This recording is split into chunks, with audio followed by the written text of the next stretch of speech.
Welcome to the Sage Solutions Podcast, where we talk about all things personal growth, personal development, and becoming your best self. My name is David Sage, and I'm a self-worth and confidence coach with Sage Coaching Solutions. So I want you to do a quick mental check-in with me. How heavy is your backpack today? And I don't mean the one that you might be carrying with your laptop or gym clothes, or if you're a student, maybe books and school supplies. I mean the other one, the invisible one. The one filled with that mistake you made 3 years ago. The one carrying the cutting remarks someone said to you last month. The one weighed down by the future you planned for yourself that didn't quite pan out. How heavy is that backpack? Let's do a little thought experiment. Imagine you're hiking up a beautiful mountain. The sun is warm, the view is getting better and better, and you woke up ready to go. But you're carrying this backpack. And in that backpack, you've been placing a rock for every single time someone has wronged you, for every mistake that you've made, for every outcome that didn't go your way. At first, it's just a few pebbles. Feels a little weird, kind of annoying, but manageable. But after a few miles, after a few years, that backpack is overflowing. It's heavy. It's digging into your shoulders, slowing you down, and honestly, making you miserable. You're so focused on the weight on your back that you can't even enjoy the incredible view in front of you. That backpack, my friends, is the weight of the things we refuse to let go. And today, we're going to talk about how to finally set that bag down. Our topic is profound and often challenging: the art of letting go. If you're feeling a little strain in your shoulders just thinking about it, you're not alone. We are all carrying something. But before we get into it, our goal with this podcast is to share free, helpful tools with you and anyone you know who's looking to improve their life. So take action. Subscribe, and share this podcast with them. Now I know letting go can feel like a vague, fluffy, personal development term. You know, something that you see on a motivational poster with a picture of a sunset. But what does it actually mean? How do you actually do it? It's not a switch you can just flip. If it were, we'd all be walking around as light as a feather. The truth is, letting go is a skill. It's a practice. And like any other skill, we build it like a muscle. Remember, life is like a muscle. So take action and build it. But this skill is arguably one of the most essential skills for our mental health, our happiness, and even our physical well-being. It's also an essential part of one of my other core fundamentals: focus on your locus of control. Building the skill of letting go of things, letting go specifically of the things that you have no control over, is a vital part of focusing on your locus. We're going to unpack why it's so important, and then we're going to get into the how. The real, tangible strategies that you can start using today. So as Simon Sinek would say, let's start with why. Why is it so crucial to put the backpack down? Holding on to past hurts, regrets, and anger is not a passive activity. It takes active, continuous energy. Think about it. When you're ruminating on an old argument, you're replaying it, analyzing it, feeling all those old emotions, the anger, the embarrassment, the hurt. all over again. It's like picking at the scab of a wound until it reopens. Your body doesn't really know the difference. It's experiencing that stress as if it's happening now. This isn't just a feeling. It's backed by science. Not that feelings aren't backed by science anyways. There's a fascinating body of research from Dr. Karsten Roche, a professor of psychology at Concordia University. For years, he has studied the impact of regret and the inability to let go. In one of his studies, his team found that persistent bitterness and the failure to disengage from unattainable goals can have serious physical consequences. They found it was linked to higher levels of cortisol, the stress hormone. And we know that chronic high cortisol is linked to everything from a weakened immune system and sleep problems to an increased risk for depression and heart disease. So let's be clear. Holding on to this stuff is not just making you mentally exhausted, it's physically harming you. It's like trying to drive forward while staring intently in the rearview mirror. You're not only missing the beautiful scenery in front of you, you're almost guaranteed to crash. Letting go isn't about saying what happened was okay. It's not about condoning someone's behavior or absolving a past mistake. It's about saying, what happened is in the past, and I will no longer allow it to have power over my present and my future. It's about taking your energy back. It's an act of self-preservation. So what exactly is it that we're holding on to so tightly? It usually falls into one of a few categories. First, there are the grudges against others. Someone betrayed you. They let you down. They treated you unfairly. The anger feels justified, right? You know they were in the wrong. It feels like a shield, protecting you. But that's just an illusion. A grudge is really just a poison that you continue to drink daily, hoping that the other person will die. They've likely moved on, and sadly you're the one left reliving the pain. Second, we hold on to regrets about our own actions. The job you didn't take, the words you wish you could take back, the decision that led you down a path you didn't want.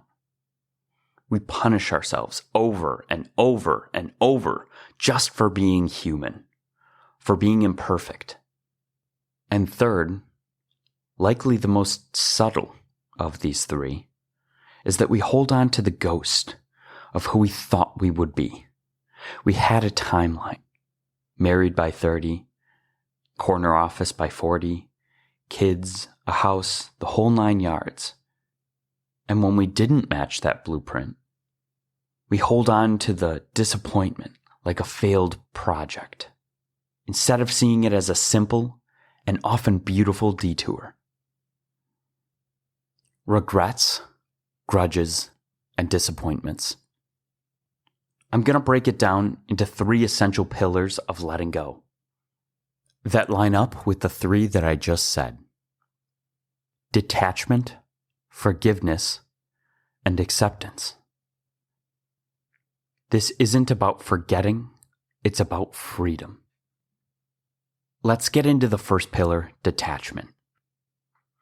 Now I know you might be thinking, detachment sounds cold, right? It sounds like not caring, but that's not what we're talking about at all. True emotional detachment isn't about being a robot. It's about shifting your perspective. It's the practice of observing your thoughts and feelings without letting them consume you. There's a quote by Jay Shetty in his book, Think Like a Monk. He says, detachment doesn't mean owning nothing. It means letting nothing own you. He also says that detachment is a process, not a destination. Think of it like this. You can either be caught in a raging river, tossed around by the current, or you can be standing on the river bank, watching the water rush by. Detachment is learning how to get to the riverbank. You still see the anger, the sadness, the regret. You acknowledge it. But you are not in it. You create space. But how do we do that? Well, it starts with mindfulness. Remember, you are the consciousness that experiences your life. Acknowledge that a thought is just a thought, not a fact, not a command. Observe it. When that painful memory or wave of resentment comes up, instead of wrestling with it, you can simply say to yourself, "There's that thought again. I see you." By naming it, you separate yourself from it. You become, or actually reclaim, being the observer. And there's some fascinating science that backs this up. There's a body of research pioneered by Dr. James Pennebaker at the University of Texas, who studied the effects of expressive writing. In his studies, he had participants write about their deepest, most traumatic experiences for just 15 to 20 minutes over a few consecutive days. The results were astounding. These individuals showed improved immune function, lower stress levels, and better long-term psychological well-being. Writing these things out on paper and becoming the observer allowed them to detach from those thoughts, from that pain, from those memories. Why? Because this act of translating turbulent emotions into language forces you to create structure and narrative. It helps you step out of the chaos and become the narrator of your story. Remember, we are constantly telling ourselves stories, but you can choose to be the writer, rather than just the victim of the plot. We don't want to step into a victim mindset. It strips us of all of our agency and makes us feel powerless. But using a strategy like writing it out is a powerful act of detachment. You're getting the story out of your body and onto the page, creating that critical space between you and your pain. So one strategy that we can use is to grab a notebook, set a timer for 15 minutes, and write about what's weighing you down. Don't worry about grammar or spelling, just write. See what it feels like to get out of the river and onto the riverbank. So once we've started creating that space through detachment, what do we do with what's in it? This is where we move on to the most prominent areas that we need to let go, which is often either a grudge or a regret. Let's start with a grudge. This grudge usually has a deep sense of injustice built in, and that brings us to our second and arguably most difficult pillar, forgiveness. Let's be real for a second. The word forgiveness is loaded. We think it means condoning what happened. We think it means we have to call up the person who hurt us and say, "It's okay, I forgive you, and I'm letting you off the hook for that." But none of those things are actually required for forgiveness.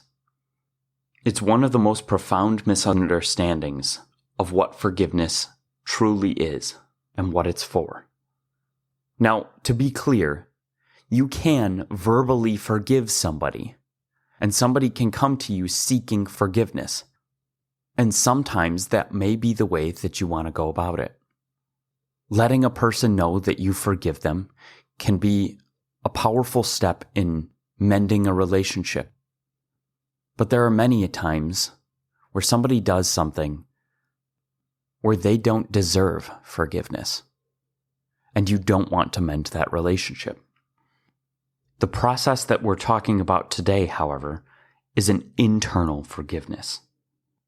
This type of forgiveness has almost nothing to do with the other person, and it has everything to do with us, with you.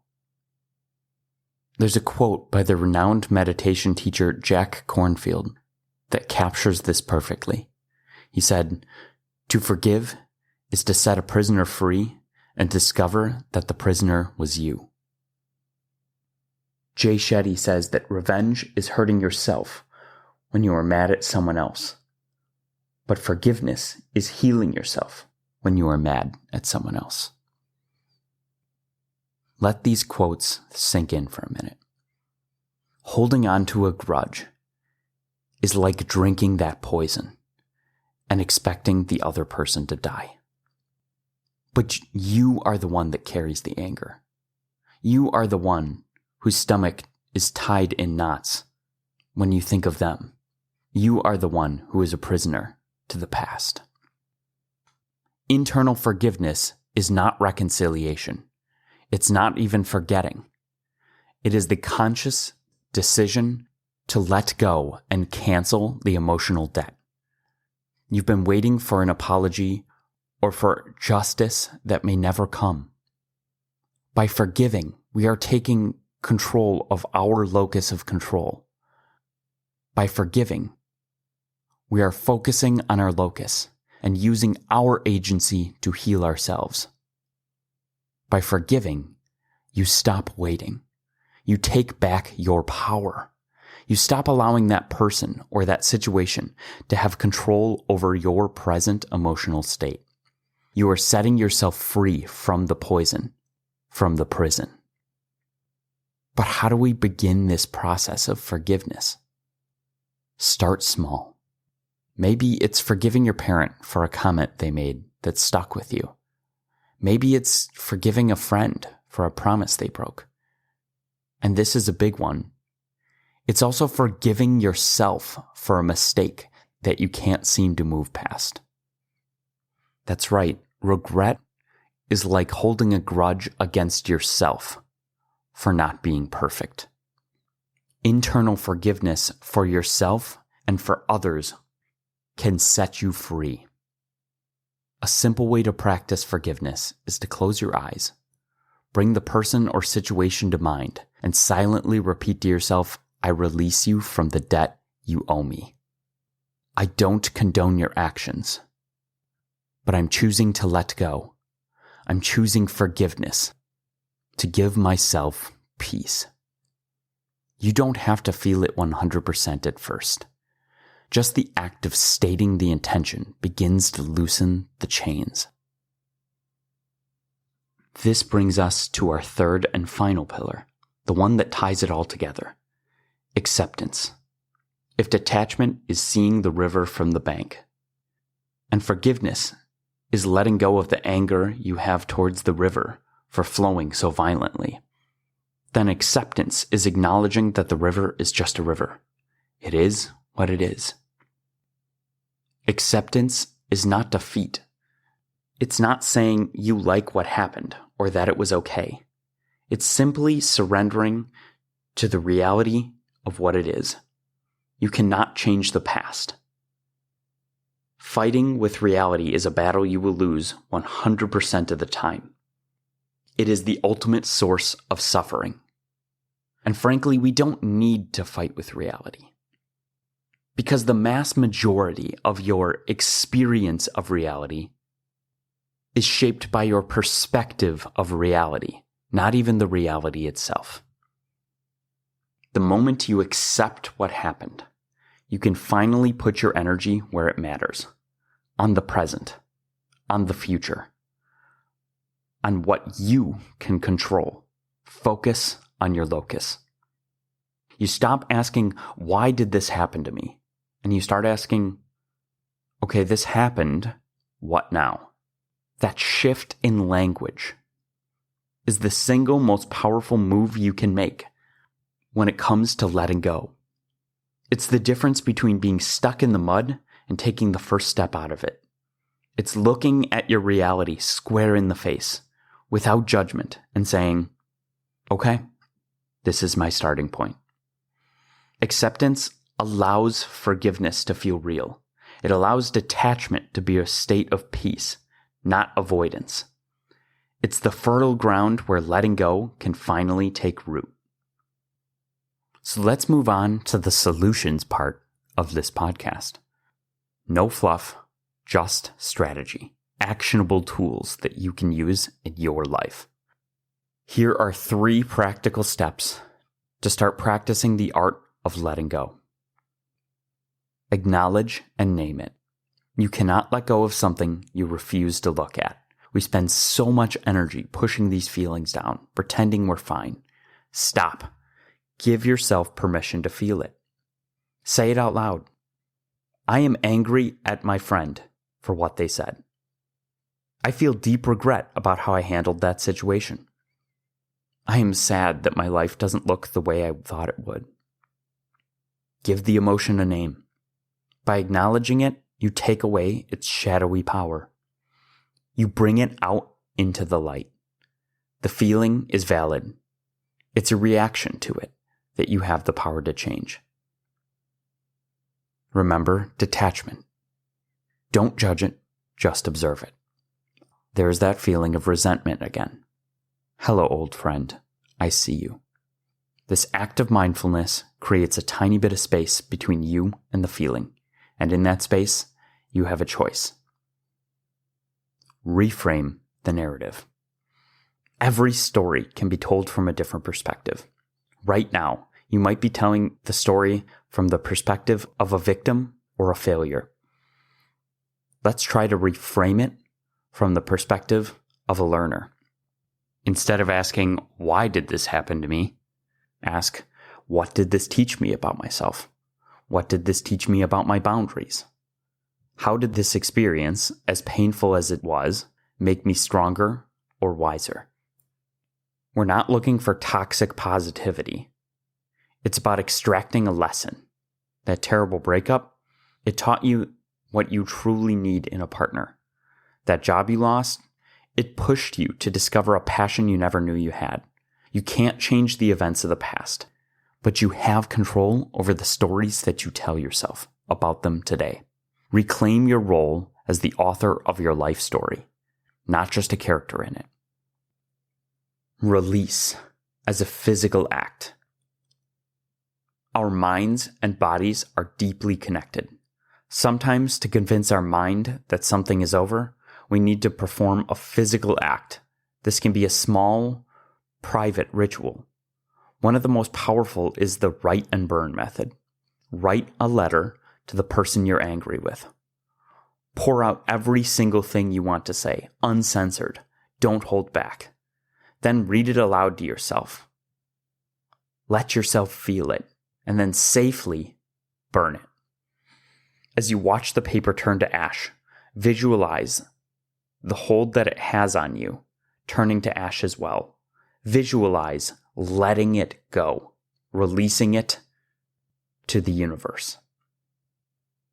Now, you don't have to burn it if burning isn't your thing. You can write it on a rock and throw it into a lake. You can write it on a piece of paper and shred it. You can even type it all out in a document, then drag the file to the trash to empty it. The act itself is a powerful symbol to your subconscious mind. This is complete. I am moving on. So to recap our strategy, 1, acknowledge and name it. 2, reframe the narrative. And 3, perform the physical act of getting it out and releasing it. As Zen master Thich Nhat Hanh said, letting go gives us freedom, and freedom is the only condition for happiness. Now, I don't 100% agree that freedom is the only condition for happiness, but it's a major one. When you're shackled to the past, you are not free. You're a prisoner in the cell of your own making. Letting go is you finding the key and walking out the door. It's not for anyone else. It's for you. So let's bring it all back to this backpack full of rocks that you've been carrying. Detachment is realizing that you're carrying a heavy bag and being able to look at the rocks inside without judgment. Forgiveness is the decision to open the bag and start taking the rocks out one by one, because you realize they are only weighing you down. And acceptance is leaving the empty bag on the side of the trail, taking a deep breath of fresh air, and continuing your climb, lighter and freer than before. letting go isn't a one and done process.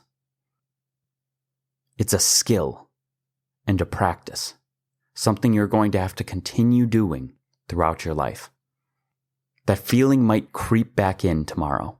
That's okay. When it does, you don't have to panic. You just gently guide yourself back to these steps. Acknowledge it, reframe it, and remind yourself that you've already let it go. The goal isn't an empty mind, free of all negative memories. Because frankly, that's also completely unrealistic. You're human. The goal is to become the gatekeeper of your mind, to decide what gets to stay, what gets to have power, and what is simply a story from the past chapter that you've already read. So my challenge to you this week is to think about that invisible backpack. Pick one rock in there. It doesn't have to be the biggest, heaviest rock. But what's one small pebble that you can let go of this week? Maybe it's forgiving yourself for being late to that meeting last Tuesday. Maybe it's letting go of the irritation you feel when your partner loads the dishwasher a way different than you like. Start small. Practice the skill.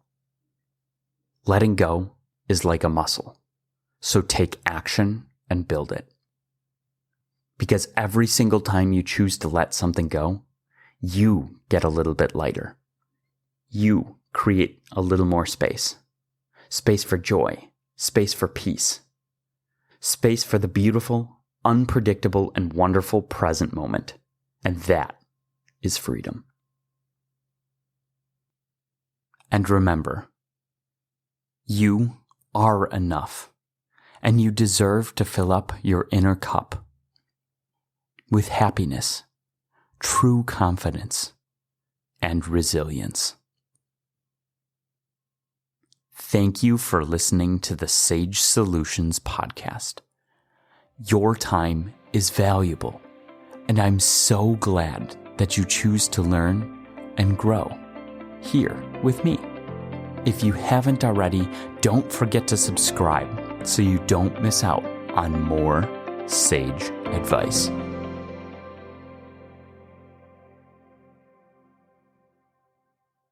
One last thing. The legal language. This podcast is for educational and informational purposes only. No coaching-client relationship is formed. It is not intended as a substitute for the personalized advice of a physician, professional coach, psychotherapist, or other qualified professional.